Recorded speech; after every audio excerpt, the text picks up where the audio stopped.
नमस्कार दोस्तों, मैं किस्साबाज वाला लेकर आया हूँ कथा सम्राट मुंशी प्रेमचंद जी द्वारा रचित कई कहानियों का एक गुच्छा।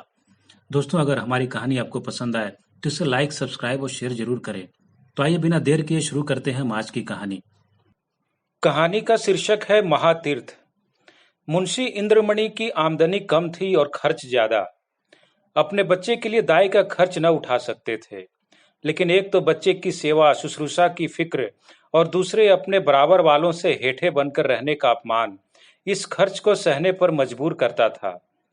बच्चा दाई को बहुत चाहता था, हरदम उसके गले का हार बना रहता था, इसलिए दाई और भी जरूरी मालूम होती थी। पर शायद सबसे बड़ा कारण यह था कि वह मुरव्वत के वश दाई को जवाब देने का साहस नहीं कर सकते थे। बुढ़िया उनके यहाँ 3 साल से नौकर थी। उसने उनके इकलौते लड़के का लालन पालन किया था। अपना काम बड़ी मुस्तैदी और परिश्रम से करती थी। उसे निकालने का कोई बहाना नहीं था और व्यर्थ खुच्चड़ निकालना इंद्रमणि जैसे भले आदमी के स्वभाव के विरुद्ध था। पर सुखदा इस संबंध में अपने पति से सहमत न थी। उसे संदेह था कि दाई हमें लूट लेती है। जब दाई बाजार से लौटती तो वह दालान में छिपी रहती कि देखूं आटा कहीं छिपा कर तो नहीं रख देती, लकड़ी तो नहीं छिपा देती। उसकी लाई हुई चीजों को घंटों देखती और पूछताछ करती। बार बार पूछती, इतना ही क्यों? क्या भाव है? क्या इतना महंगा हो गया? दाई कभी तो इन संदेहात्मक प्रश्नों का नम्रतापूर्वक उत्तर देती, किंतु जब कभी बहू जी ज्यादा तेज हो जाती तो वह भी कड़ी पड़ जाती थी। शपथें खाती, सफाई की शहादतें पेश करती, वाद विवाद में घंटों लग जाते थे। प्रायः नित्य यही दशा रहती थी और प्रतिदिन यह नाटक दाई के अश्रुपात के साथ समाप्त होता था। दाई का इतनी सख्तियां झेल कर पड़े रहना सुखदा के संदेह को और भी पुष्ट करता था। उसे कभी विश्वास नहीं होता था कि यह बुढ़िया केवल बच्चे के प्रेम वश पड़ी हुई है। वह बुढ़िया को इतनी बाल प्रेमशीला नहीं समझती थी। संयोग से एक दिन दाई को बाजार से लौटने में जरा देर हो गई। वहां दो कुंजड़िनों में देवासुर संग्राम मचा था। उनका चित्रमय हाव भाव, उनका आग्नेय तर्क वितर्क, उनके कटाक्ष और व्यंग सब अनुपम थे। विष के दो नभ थे या ज्वाला के दो पर्वत, जो दोनों तरफ से उमड़कर आपस में टकरा गए थे। क्या वाक्य प्रवाह थी, कैसी विचित्र विवेचना! उनका शब्द बाहुल्य, उनकी मार्मिक विचारशीलता, उनके अलंकृत शब्द विन्यास और उनकी उपमाओं की नवीनता पर ऐसा कौन सा कवि है जो मुग्ध न हो जाता। उनका धैर्य, उनकी शांति विस्मयजनक थी। दर्शकों की एक खासी भीड़ थी। वह लाज को भी लज्जित करने वाले इशारे, वह अश्लील शब्द जिनसे मलिनता के भी कान खड़े होते, सहस्रों रसिक जनों के लिए मनोरंजन की सामग्री बने हुए थे। दाई भी खड़ी हो गई कि देखो क्या मामला है। तमाशा इतना मनोरंजक था कि उसे समय का बिल्कुल ध्यान न रहा। एकाएक जब 9 के घंटे की आवाज कान में आई तो चौंक पड़ी और लपकी हुई घर की ओर चली। सुखदा भरी बैठी थी। दाई को देखते ही त्योरी बदलकर बोली, क्या बाजार में खो गई थी? दाई विनय पूर्ण भाव से बोली, एक जान पहचान की महरी से भेंट हो गई, वह बातें करने लगी। सुखदा इस जवाब से और भी चिढ़कर बोली, यहाँ दफ्तर जाने को देर हो रही है और तुम्हें सैर सपाटे की सुस्ती है। परंतु दाई ने इस समय दबने में ही कुशल समझी। बच्चे को गोद में लेने चली, पर सुखदा ने झिड़क कर कहा, रहने दो, तुम्हारे बिना वह व्याकुल नहीं हुआ जाता। दाई ने इस आज्ञा को मानना आवश्यक नहीं समझा। बहू जी का क्रोध ठंडा करने के लिए इससे उपयोगी और कोई उपाय न सूझा। उसने इंद्रमणि को इशारे से अपने पास बुलाया। वह दोनों हाथ फैलाए लड़खड़ाता हुआ उसकी ओर चला। दाई ने उसे गोद में उठा लिया और दरवाजे की तरफ चली, लेकिन सुखदा बाज की तरह झपटी और रुद्र को उसकी गोद से छीन कर बोली, तुम्हारी यह धूर्तता बहुत दिनों से देख रही हूं। यह तमाशे किसी और को दिखाइयो। यहाँ जी भर गया। दाई रुद्र पर जान देती थी और समझती थी कि सुखदा इस बात को जानती है। उसकी समझ में सुखदा और उसके बीच यह ऐसा मजबूत संबंध था जिसे साधारण झटके में तोड़ न सकते थे। यही कारण था कि मुझे निकालने पर प्रस्तुत है। सुखदा ने यह बातें कुछ ऐसी कठोरता से कही और रुद्र को ऐसी निर्दयता से छीन लिया कि दाई से सहन न हो सका। बोली, बहू जी, मुझसे कोई बड़ा अपराध तो नहीं हुआ। बहुत तो पाव घंटे की देरी हुई होगी। इस पर आप इतना बिगड़ रही हैं तो साफ क्यों नहीं कह देती कि दूसरा दरवाजा देखो। नारायण ने पैदा किया है तो खाने को भी देगा, मजूरी का अकाल थोड़ी ही है। सुखदा ने कहा, तो यहाँ तुम्हारी परवाही कौन करता है? तुम्हारी जैसी लौंडिनें गली गली ठोकरें खाती फिरती हैं। दाई ने जवाब दिया, हाँ, नारायण आपको कुशल से रखें। लौंडिनें और दाइयां आपको बहुत मिलेंगी। मुझसे जो कुछ अपराध हुआ हो क्षमा कीजिएगा, मैं जाती हूँ। सुखदा, जाकर मर्दाने में अपना हिसाब कर लो। दाई, मेरी तरफ से रुद्र बाबू को मिठाइयां मंगवा दीजिएगा। इतने में इंद्रमणि भी बाहर से आ गए और पूछा, क्या है क्या? दाई ने कहा, कुछ नहीं, बहू जी ने जवाब दिया है, घर जाती हूँ। इंद्रमणि गृहस्थी के जंजाल से इस तरह बचते थे जैसे कोई नंगे पैर वाला मनुष्य कांटों से बचे। उन्हें सारे दिन एक ही जगह खड़े रहना मंजूर था, पर कांटों में पैर रखने की हिम्मत न थी। खीन होकर बोले, क्या बात हुई? सुखदा ने कहा, कुछ नहीं, अपनी इच्छा। जी नहीं चाहता, नहीं रखते। किसी के हाथों बिक तो नहीं गए? इंद्रमणि ने झुंझलाकर कहा, तुम्हें बैठे बैठे एक न एक खुच्चड़ सुस्ती रहती है। सुखदा ने तिनक कर कहा, हाँ, मुझे तो इसका रोग है, क्या करूं, ये शाही स्वभाव है। तुम्हें यह बहुत प्यारी है तो ले जाकर गले में बांध लो, मेरे यहाँ जरूरत नहीं। दाई घर से निकली तो आंखें डबडबाई हुई थीं। हृदय इंद्रमणि के लिए तड़प रहा था। जी चाहता था कि एक बार बालक को लेकर प्यार कर लूं, पर यह अभिलाषा लिए हुए ही उसे घर से बाहर निकलना पड़ा। रुद्रमणि दाई के पीछे पीछे दरवाजे तक आया, पर दाई ने जब दरवाजा बाहर से बंद कर दिया तो वह मचल कर जमीन पर लेट गया और अन्ना अन्ना कहकर रोने लगा। सुखदा ने चुमकारा, प्यार किया, गोद में लेने की कोशिश की, मिठाई देने का लालच दिया, मेला दिखाने का वादा किया। इससे जब काम न चला तो बंदर, सिपाही, लुल्लू और हवा की धमकी दी, पर रुद्र ने वह रौद्र भाव धारण किया कि किसी तरह चुप न हुआ। यहाँ तक कि सुखदा को क्रोध आ गया। बच्चे को वहीं छोड़ दिया और आकर घर के धंधे में लग गई। रोते रोते रुद्र का मुंह और गाल लाल हो गए, आंखें सूज गईं। निदान वह वहीं जमीन पर सिसकते सो गया। सुखदा ने समझा कि बच्चा थोड़ी देर में रो रोकर चुप हो जाएगा। रुद्र ने जागते ही अन्ना की रट लगाई। 3 बजे इंद्रमणि दफ्तर से आए और बच्चे की यह दशा देखी तो स्त्री की तरफ कुपित नेत्रों से देखकर उसे गोद में उठा लिया और बहलाने लगे। जब अंत में रुद्र को यह विश्वास हो गया कि दाई मिठाई लेने गई है तो उसे संतोष हुआ, परंतु शाम होते ही उसने फिर चीखना शुरू किया, अन्ना मिठाई ला। इस तरह 2-3 दिन बीत गए। रुद्र को अन्ना की रट लगाने और रोने के सिवा और कोई काम न था। वह शांत प्रकृति कुत्ता जो उसकी गोद से एक क्षण के लिए भी न उतरता था, वह मौन व्रतधारी बिल्ली जिसे ताक पर देखकर वह खुशी से फूला न समाता था, वह पंखहीन चिड़िया जिस पर वह जान देता था, सब उसके चित्त से उतर गए। वह उनकी तरफ आंख उठाकर भी न देखता। अन्ना जैसी जीती जागती प्यार करने वाली, गोद में लेकर घुमाने वाली, थपक थपक कर सुलाने वाली, गा गा कर खुश करने वाली चीज का स्थान उन निर्जीव चीजों से पूरा न हो सकता था। वो अक्सर सोते सोते चौंक पड़ता, अन्ना अन्ना पुकार कर हाथों से इशारा करता, मानो उससे बुला रहा है। अन्ना की खाली कोठरी में घंटों बैठा रहता। उसे आशा होती कि अन्ना यहाँ आती होगी। इस कोठरी का दरवाजा खुलते सुनता तो अन्ना अन्ना कहकर दौड़ता, समझता कि अन्ना आ गई। उसका भरा हुआ शरीर घुल गया, गुलाब जैसा चेहरा सूख गया। माँ और बाप उसकी मोहनी हंसी के लिए तरस कर रह जाते थे।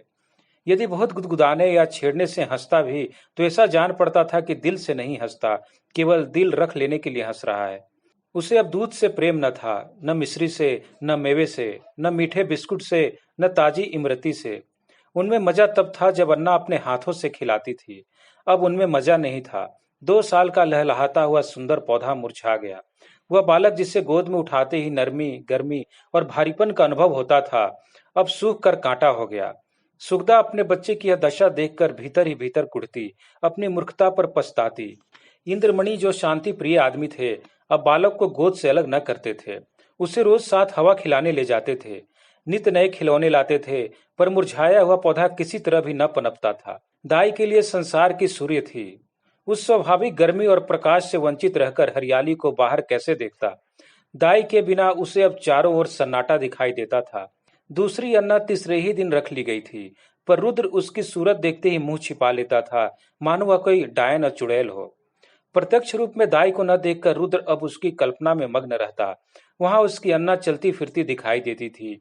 उसकी वह गोद थी, वही स्नेह, वही प्यारी प्यारी बातें, वही प्यारे गाने, वही मजेदार मिठाइयाँ, वही सुहावना संसार, वही आनंदमय जीवन। अकेले बैठकर कल्पित अन्ना से बातें करता। अन्ना कुत्ता भौंके, अन्ना गाय दूध देती, अन्ना उजला उजला घोड़ा दौड़े। सवेरा होते ही लोटा लेकर दाई की कोठरी में जाता और कहता, अन्ना पानी। दूध का गिलास लेकर उसकी कोठरी में रख आता और कहता, अन्ना दूध पिला। अपनी चारपाई पर तकिया रखकर चादर से ढक देता और कहता, अन्ना सोती है। सुगदा जब खाने बैठती तो कटोरे उठा उठाकर अन्ना की कोठरी में ले जाता और कहता, अन्ना खाना खाएगी। अन्ना अब उसके लिए एक स्वर्ग की वस्तु थी, जिसके लौटने की अब उससे बिल्कुल आशा न थी। रुद्र के स्वभाव में धीरे धीरे बालकों की चपलता और सजीवता की जगह एक निराशाजनक धैर्य, एक आनंद विहीन शिथिलता दिखाई देने लगी। इस तरह 3 हफ्ते गुजर गए। बरसात का मौसम था, कभी बेचैन करने वाली गर्मी, कभी हवा के ठंडे झोंके। बुखार और जुकाम का जोर था। रुद्र की दुर्बलता इस ऋतु परिवर्तन को बर्दाश्त न कर सकी। सुखदा उसे फ्लालैन का कुर्ता पहनाए रखती थी, उसे पानी के पास नहीं जाने देती, नंगे पैर एकदम भी नहीं चलने देती। पर सर्दी लग ही गई। रुद्र को खांसी और बुखार आने लगा। प्रभात का समय था। रुद्र चारपाई पर आंखें बंद किए पड़ा था। डॉक्टरों का इलाज निष्फल हुआ। सुखदा चारपाई पर बैठी उसकी छाती में तेल की मालिश कर रही थी और इंद्रमणि विषाद की मूर्ति बने हुए करुणापूर्ण आंखों से बच्चे को देख रहे थे। इधर सुखदा से बहुत कम बोलते थे। उन्हें उससे एक तरह की घृणा सी हो गई थी। वह रुद्र की बीमारी का एकमात्र कारण उसी को समझते थे। वह उनकी दृष्टि में बहुत नीच स्वभाव की स्त्री थी। सुखदा ने डरते डरते कहा, आज बड़े हकीम साहब को बुला लेते, शायद उनकी दवा से फायदा हो। इंद्रमणि ने काली घटाओं की ओर देखकर रुखाई से जवाब दिया, बड़े हकीम नहीं, यदि धन्वंतरी भी आवे तो भी कोई फायदा न होगा। सुखदा ने कहा, तो क्या अब किसी की दवा न होगी? इंद्रमणि, बस इसकी एक ही दवा है और अलभ्य है। सुखदा, तुम्हें तो बस वही धुन सवार है, क्या बुढ़िया आकर अमृत पिला देगी? इंद्रमणि, वह तुम्हारे लिए चाहे विष हो, पर लड़के के लिए अमृत ही होगी। सुखदा, मैं नहीं समझती कि ईश्वर इच्छा उसके अधीन है। इंद्रमणि, यदि नहीं समझती हो और अब भी नहीं समझी तो रोगी, बच्चे से हाथ धोना पड़ेगा। सुखदा, चुप भी रहो, क्या शुभ मुंह से निकालते हो? यदि ऐसी ही जली कुटी सुनानी है तो बाहर चले जाओ। इंद्रमणि, मैं तो जाता हूं, पर याद रखो, यह हत्या तुम्हारी ही गर्दन पर होगी। यदि लड़के को तंदुरुस्त देखना चाहती हो तो उसी दाई के पास जाओ, उससे विनती और प्रार्थना करो, क्षमा मांगो, तुम्हारे बच्चे की जान उसी की दया के अधीन है। सुखदा ने कुछ उत्तर नहीं दिया। उसकी आंखों से आंसू जारी थे। इंद्रमणि ने पूछा, क्या मर्जी है, जाऊं, उसे बुला लाऊं? सुखदा, तुम क्यों जाओगे, मैं आप चली जाऊंगी। इंद्रमणि, नहीं, क्षमा करो, मुझे तुम्हारे ऊपर विश्वास नहीं है। न जाने तुम्हारे जबान से क्या निकल पड़े कि वह आती भी हो तो भी ना आवे। सुखदा ने पति की ओर फिर तिरस्कार की दृष्टि से देखा और बोली, हाँ और क्या, मुझे अपने बच्चे की बीमारी का शोक थोड़ी ही है। मैंने लाज के मारे तुमसे कहा नहीं, पर मेरे हृदय में यह बात बार बार उठी है। यदि मुझे दाई के मकान का पता मालूम होता तो मैं कब की उसे मना लाई होती। वह मुझसे कितनी ही नाराज हो, पर रुद्र से उसे प्रेम था। मैं आज उसके पास जाऊंगी। तुम विनती करने को कहते हो, मैं उसके पैरों पड़ने के लिए तैयार हूँ। उसके पैरों को आंसुओं से भिगोऊंगी और जिस तरह राजी होगी राजी करूंगी। सुखदा ने बहुत धैर्य रखकर यह बातें कहीं, परंतु उमड़े हुए आंसू न रुक सके। इंद्रमणि ने स्त्री की ओर सहानुभूति पूर्वक देखा और लज्जित हो बोले, मैं तुम्हारा जाना उचित नहीं समझता, मैं खुद ही जाता हूँ। कैलाशी संसार में अकेली थी। किसी समय उसका परिवार गुलाब की तरह फूला हुआ था, परंतु धीरे धीरे सब पत्तियां गिर गईं। अब उसकी सब हरियाली नष्ट भ्रष्ट हो गई और अब वही एक सूखी हुई टहनी उस हरे भरे पेड़ की चिन्ह रह गई थी। परंतु रुद्र को पाकर इस सूखी हुई टहनी में जान पड़ गई थी। इसमें हरी भरी पत्तियां निकल आई थीं। वह जीवन जो अब तक नीरस और शुष्क था, अब सरस और सजीव हो गया था। अंधेरे जंगल में भटके हुए पथिक को प्रकाश की झलक आने लगी। अब उसका जीवन निरर्थक नहीं बल्कि सार्थक हो गया था। कैलाशी रुद्र की भोली भाली बातों पर निछावर हो गई। वह अपना स्नेह सुखदा को छिपाती थी, इसलिए कि माँ के हृदय में द्वेष न हो। वह रुद्र के लिए माँ से छिपकर मिठाइयां लाती और उसे खिलाकर प्रसन्न होती। वह दिन में 2-3 बार उसे उपटन मलती कि बच्चा खूब पुष्ट हो। वह दूसरों के सामने उसे कोई चीज नहीं खिलाती कि उसे नजर लग जाएगी। सदा वह दूसरों से बच्चों के अल्पाहार का रोना रोया करती। उसे बुरी नजर से बचाने के लिए ताबीज और गंडे लाती रहती। यह उसका विशुद्ध प्रेम था, उसमें स्वार्थ की गंध भी न थी। इस घर से निकलकर आज कैलाशी की वह दशा थी जो थिएटर में एकाएक बिजली लैंपों के बुझ जाने से दर्शकों की होती है। उसके सामने वही सूरत नाच रही थी, कानों में वही प्यारी प्यारी बातें गूंज रही थीं। उसे अपना घर काटे खाता था। उस काल कोठरी में दम घुटा जाता था। रात ज्यों त्यों कटी। सुबह को वह घर में झाड़ू लगा रही थी। बाहर ताजे हलवे की आवाज सुनकर बड़ी फुर्ती से घर से बाहर निकल आई। तब याद आ गया, आज हलवा कौन खाएगा, आज गोद में बैठकर कौन चहकेगा। वह मधुर गान सुनने के लिए जो हलवा खाते समय रुद्र की आंखों से, होठों से, शरीर के एक एक अंग से बरसता। कैलाशी का हृदय तड़प गया। वह व्याकुल होकर घर से बाहर निकली कि चलो रुद्र को देख आऊं, पर आधे रास्ते से लौट गई। रुद्र कैलाशी के ध्यान से एक क्षण के लिए भी नहीं उतरता था। वह सोते सोते चौंक पड़ती। जान पड़ता रुद्र डंडे का घोड़ा दबाए चला आता है। पड़ोसियों के पास जाती तो रुद्र की ही चर्चा करती। रुद्र उसके दिल और जान में बसा हुआ था। सुखदा के कठोरतापूर्ण कुव्यवहार का उसके हृदय में ध्यान नहीं था। वह रोज इरादा करती थी कि आज रुद्र को देखने चलूंगी। उसके लिए बाजार से मिठाइयां और खिलौने लाती। घर से चलती पर रास्ते से लौट आती। कभी 2-4 कदम से आगे नहीं बढ़ा जाता। कौन मुंह लेकर जाऊं? जो प्रेम को धूर्तता समझता हो उसे कौन सा मुंह दिखाऊं?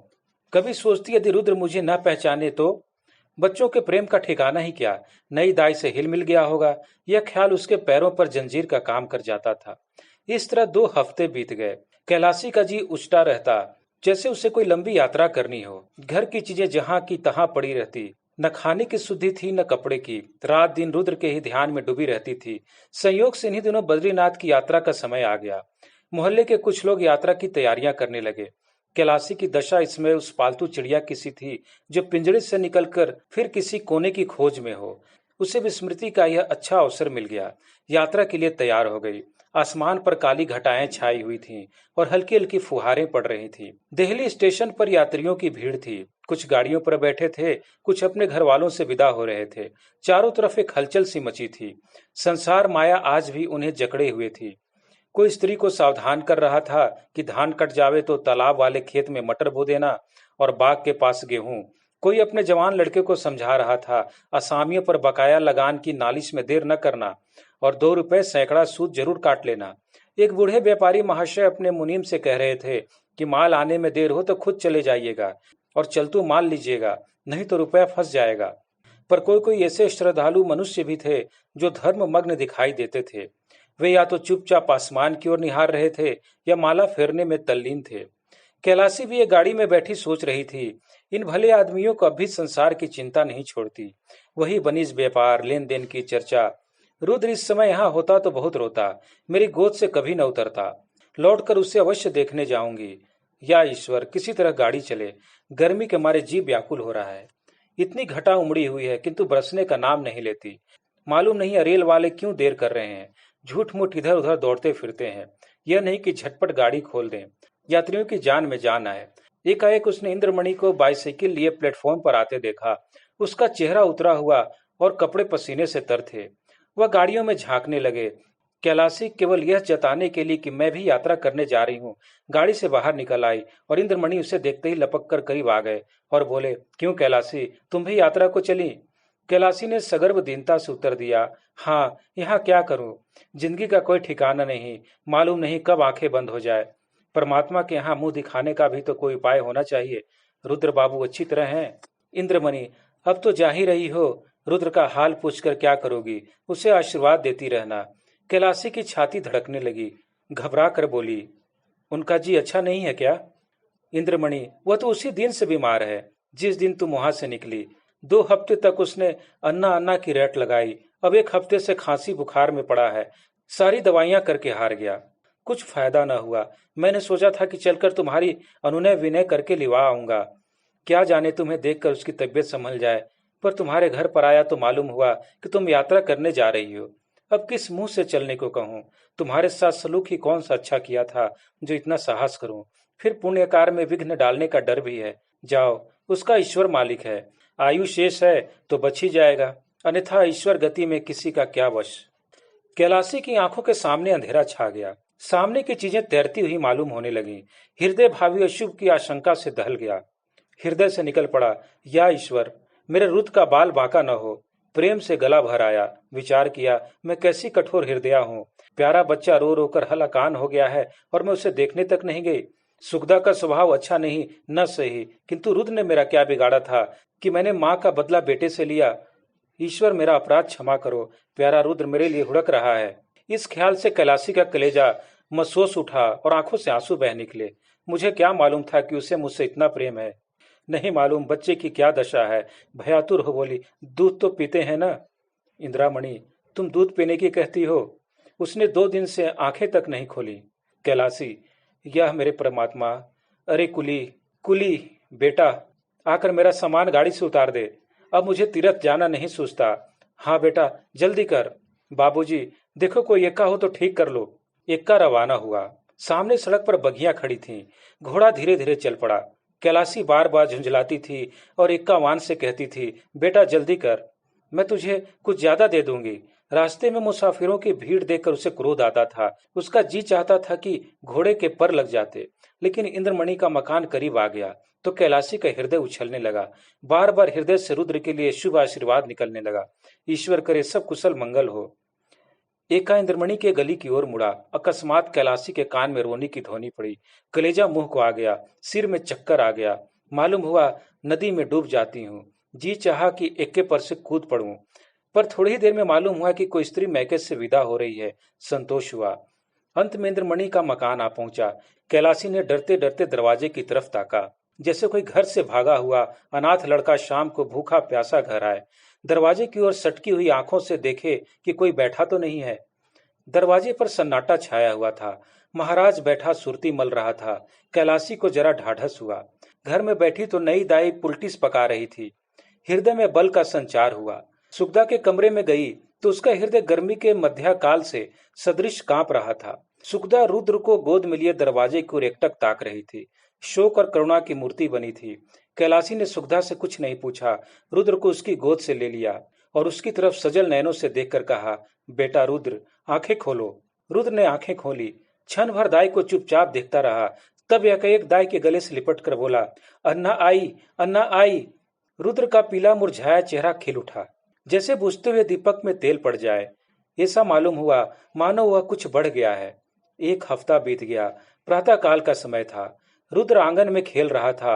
इंद्रमणि ने बाहर से आकर उसे गोद से उठा लिया और प्यार से बोले, तुम्हारी अन्ना को मारकर भगा दें? रुद्र ने मुंह बनाकर बोला, नहीं, रोएगी। कैलाशी बोली, क्यों बेटा, तुमने तो मुझे बद्रीनाथ नहीं जाने दिया। मेरी यात्रा का पुण्य फल कौन देगा? इंद्रमणि ने मुस्कुराकर कहा, तुम्हें उससे कहीं अधिक पुण्य हो गया। यह तीर्थ महातीर्थ है। धन्यवाद।